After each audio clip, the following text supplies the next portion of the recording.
Bab 6. Unsur-unsur desain penelitian.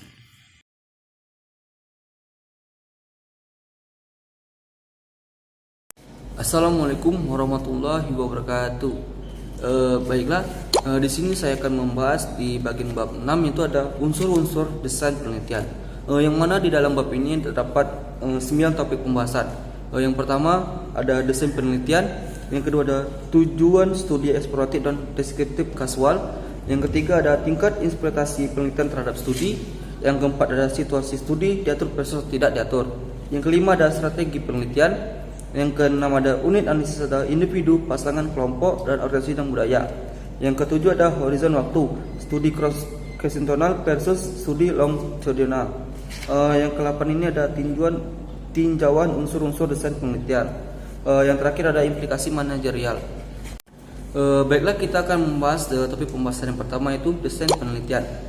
Hingga saat ini Anda telah berusaha dengan baik untuk melakukan desain penelitian, tapi ada hal-hal untuk melakukannya. Yang pertama ada membuat rumusan masalah, membuat proposal penelitian, melakukan tinjauan literatur kritis, dan terakhir ada membuat latar belakang konseptual dalam penelitian induktif atau kerangka teoritis dalam penelitian induktif. Jadi langkah selanjutnya adalah mendesain penelitian dengan cara yang mana kita dibutuhkan dapat dikumpulkan dalam analisis hingga mencapai resolusi untuk masalah yang kita teliti dalam proyektif. Jadi di sini desain penelitian ini adalah rencana untuk mengumpulkan suatu data-data atau mengukur dan menganalisis data berdasarkan pertanyaan penelitian dari studi kasus. Baiklah, untuk topik pembahasan yang kedua itu ada tujuan studi eksploratif, deskriptif, dan kasual. Yang pertama ada studi eksploratif. Studi eksploratif adalah dilakukan ketika banyak yang tahu mengenai studi kasus yang sedang dijalani sedang terjadi. Dan informasi yang tersedia bagaimana kita menanggapi masalah atau persoalan yang penting untuk melakukan hampir sama dengan menyelesaikan di masa lalu. Jadi di studi eksploratif ini kita mempunyai dalam kasus, tapi kita harus melakukannya untuk memahami apa yang sedang terjadi untuk yang terjadi dari sebelumnya. Yang kedua ada studi deskriptif. Tujuan studi deskriptif itu seringkali didesain untuk mengumpulkan data yang menjelaskan karakteristik orang, kejadian, atau situasi. Hal ini melibatkan kita mengumpulkan data kualitatif seperti tingkat kepuasan, jumlah produksi, jumlah penjualan, dan data demografi. Namun studi deskriptif juga memerlukan pengumpulan data informasi dan kualitatif. Baiklah, untuk yang terakhir adalah studi kasual. Jadi di dalam studi kasual ini adalah kita memberi pendekatan ilmiah untuk melakukan suatu penelitian. Studi semacam ini kita menguji apakah satu variabel menyebabkan variabel lain berubah atau tidak. Jadi dalam studi kasual ini kita meneliti tertarikan untuk menjelaskan satu atau lebih banyak dari faktor-faktor yang menyebabkan dalam masalah yang kita teliti. Baiklah, untuk materi selanjutnya ada tingkat intervensi penelitian terhadap studi. Tingkat intervensi oleh peneliti memiliki keterkaitan langsung dengan apakah studi yang dilakukan ialah korelasional atau kasual. Dalam studi korelasional dilakukan dalam lingkungan alami, misal supermarket atau ruangan karyawan produksi. Dengan intervensi minimum dari penelitian dan harus kejadian yang normal. Selanjutnya ada studi diatur dan tidak diatur. Seperti yang kita lihat, penelitian bisnis dapat dilakukan dalam lingkungan yang alami, di mana kejadian berlangsung secara normal, yaitu dalam situasi tidak diatur, atau dalam keadaan artifisial dalam situasi yang diatur. Untuk pembahasan selanjutnya ada strategi penelitian. Dalam strategi penelitian ini ada 6 pokok bahasan. Yang pertama ada eksperimen, yang kedua ada penelitian survei, yang ketiga ada observasi, yang keempat ada studi kasus, yang kelima ada teori dasar, yang keenam ada penelitian tindakan, dan yang ketujuh ada metode campuran. Baiklah, untuk pembahasan selanjutnya ada unit analisis, individu, pasangan, kelompok, organisasi, dan kebudayaan. Unit analisis merujuk pada tingkat kesatuan data yang dikumpulkan selama tahap analisis data selanjutnya. Jika rumusan masalah berfokus pada bagaimana meningkatkan tingkat motivasi karyawan secara umum, maka kita memperhatikan individu karyawan dalam organisasi dan harus menemukan apa yang kita dapat lakukan untuk meningkatkan motivasi mereka. Baiklah, untuk pembahasan selanjutnya ada horizon waktu, studi cross-seksional dan versus longitudinal. Studi kasus cross-seksional, sebuah studi dapat dilakukan dengan data yang hanya sekali dikumpulkan, mungkin selama periode hari, minggu, atau bulan, dalam rangka menjawab pertanyaan penelitian. Studi semacam ini disebut sebagai studi one shot atau cross-seksional. Baiklah, untuk pembahasan selanjutnya ada tinjauan unsur-unsur desain penelitian. Bagian ini menyimpulkan pembahasan mengenai masalah desain dasar yang terkait dengan tujuan studi, jenis investigasi, tingkat intervensi penelitian, keadaan studi, unit analisis, dan horizon waktu. Penelitian menentukan pembuatan keputusan yang tepat dalam desain studi berdasarkan perspektif penelitian dari pengamatan. Baiklah, untuk pembahasan terakhir ada implikasi manajerial.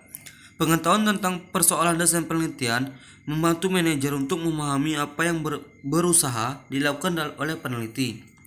Manajer juga memahami mengapa laporan terkadang menunjukkan hasil analisis data berdasarkan ukuran sampel yang kecil ketika banyak waktu yang dihabiskan dalam mengumpulkan data dari beberapa kelompok individu, seperti dalam kasus studi kasus yang melibatkan kelompok, departemen, dan atau kantor cabang.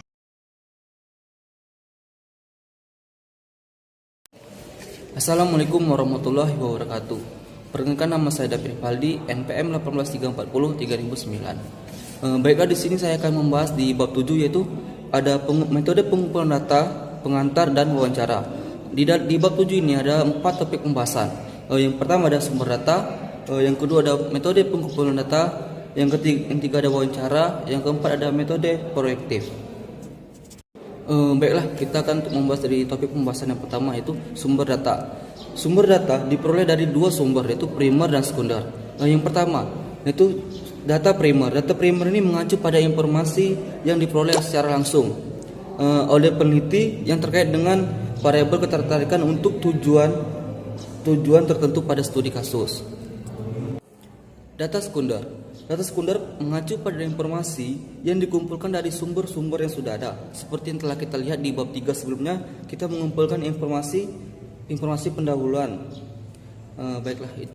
Dan ada juga di sumber data primer, individu memberikan informasi yang mana ketika mewawancarai diberikan kuesioner atau diobservasi.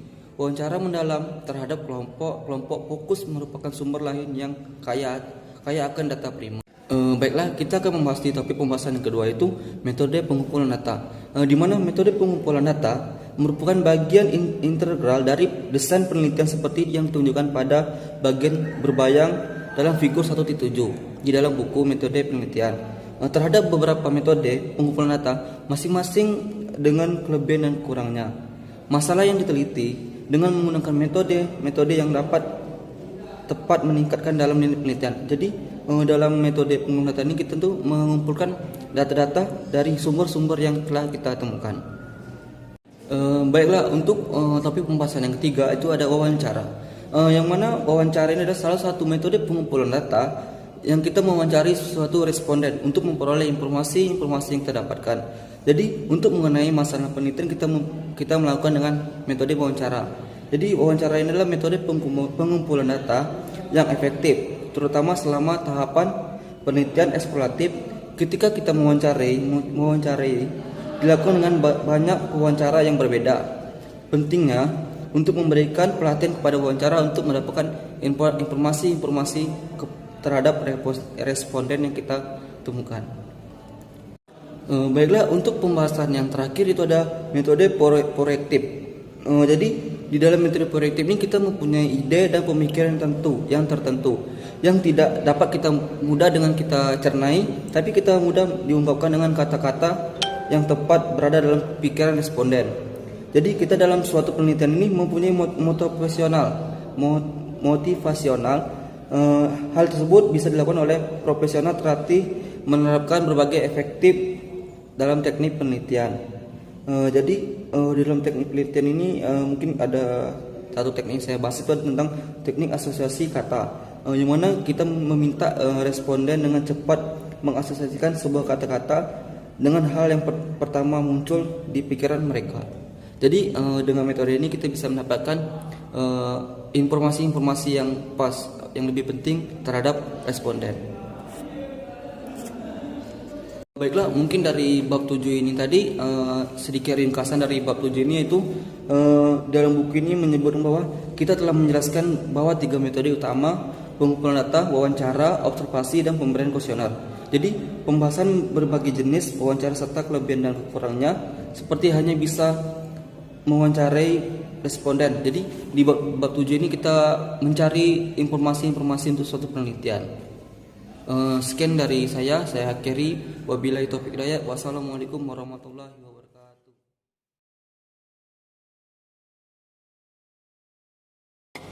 Assalamualaikum warahmatullahi wabarakatuh.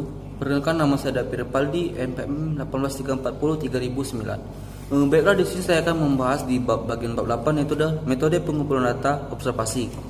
Yang mana di dalam bab 8 ini terdapat 4 pokok bahasan. Yang pertama ada definisi dan tujuan observasi. Yang kedua ada 4 dimensi utama yang menggolongkan jenis observasi. Yang ketiga ada 2 pendekatan penting untuk observasi. Dan yang keempat, yang terakhir, ada kelebihan dan kekurangan observasi.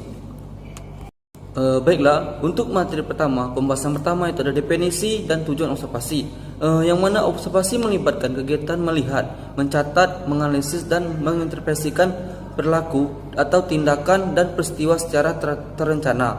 Jadi, hal ini dapat dibedakan berdasarkan 4 dimensi, yaitu yang menggolongkan bagaimana cara observasi dilakukan. Yang pertama ada kontrol, yang kedua ada apakah pengamatan adalah anggota dari kelompok observasi, yang ketiga ada struktur, yang keempat ada kerahasiaan. Baiklah, untuk pembahasan materi kedua, yaitu ada 4 dimensi utama yang menggolongkan jenis observasi. Yang pertama ada studi observasional yang terkontrol versus tidak terkontrol, yang mana perbedaan dapat dibuat dalam observasi yang dilakukan dalam situasi terkontrol versus tidak terkontrol. Observasi seringkali dilakukan dalam situasi yang alami. Namun demikian, observasi juga merupakan suatu metode potensial untuk pengumpulan data dalam prinsip penelitian terkontrol. Yang kedua ada observasi partisipan versus observasi non partisipan. Yang mana penelitian dapat memainkan satu dari 2 peran ketika mengumpulkan data observasi dari pengamat non partisipan atau partisipan. Dalam fase observasi non partisipan, peneliti tidak pernah secara langsung terlibat dalam tindakan dari aktor pelaku, namun mengamati mereka dari luar jangkauan penelitian. Yang ketiga ada studi observasional struktur versus tidak struktur. Seperti yang sudah kita lihat, studi observasional dapat menggunakan jenis pengamatan penelitian non partisipan atau pengamatan partisipan. Kedua jenis ini juga bersifat terstruktur dan tidak terstruktur. Yang keempat itu ada observasi tersembunyi versus observasi tidak tersembunyi. Jadi yang mana di sini kerahasiaan observasi berkaitan dengan apakah dari anggota kelompok sosial yang telah diteliti memberikan bahwa mereka itu sedang diinvestigasi. Jadi kelebihan dari utama dari observasi tersembunyi itu adalah bahwa subjek penelitian tidak terpengaruh dengan kesadaran mereka yang diamati, tertentu dengan aktivitas-aktivitas yang sedang diteliti. Untuk materi pembahasan yang ketiga, yaitu ada 2 pendekatan penting untuk observasi. Kita baru saja membahas tentang dimensi yang penting yang membedakan berbagai pendekatan observasi. 2 pendekatan yang penting ini juga untuk observasi adalah observasi partisipan, observasi terstruktur. Bagian selanjutnya dalam bab ini akan kita bahas ada 2 pendekatan untuk observasi yang terpenting. Yang pertama itu ada observasi partisipan pengantar. Yang kedua ada aspek partisipan dan observasi partisipan. Baik, untuk pembahasan yang terakhir itu ada topik itu kelebihan dan kekurangan observasi. Yang mana salah satu kelebihan utama observasi adalah yaitu bersifat langsung. Yang mana sementara wawancara dan kuesioner menghasilkan informasi variabel terkait tindakan perilaku dari subjek untuk memperkirakan perilaku dari respon verbal tersebut. Dalam membuat penelitian dapat mengumpulkan data perilaku tanpa mengajukan pertanyaan. Itu untuk kelebihannya. Mungkin untuk kekurangannya di sini observasi tidak tanpa tantangan dan kesulitan. Kenapa? Karena kekurangan dari studi observasi berikut ini harus diperhatikan. Karena reaktivitas tingkat di mana penelitian mempengaruhi situasi yang diamati. Mungkin itu topik pembahasan dari bab 8 ini. Ada sedikit ringkasan dari bab 8 ini, yaitu kita menjelaskan bahwa observasi termasuk mulai melakukan kegiatan di lapangan. Jadi kita penelitian ini terjun ke lapangan. Saya akhiri, wabillahi taufiq hidayah. Wassalamualaikum.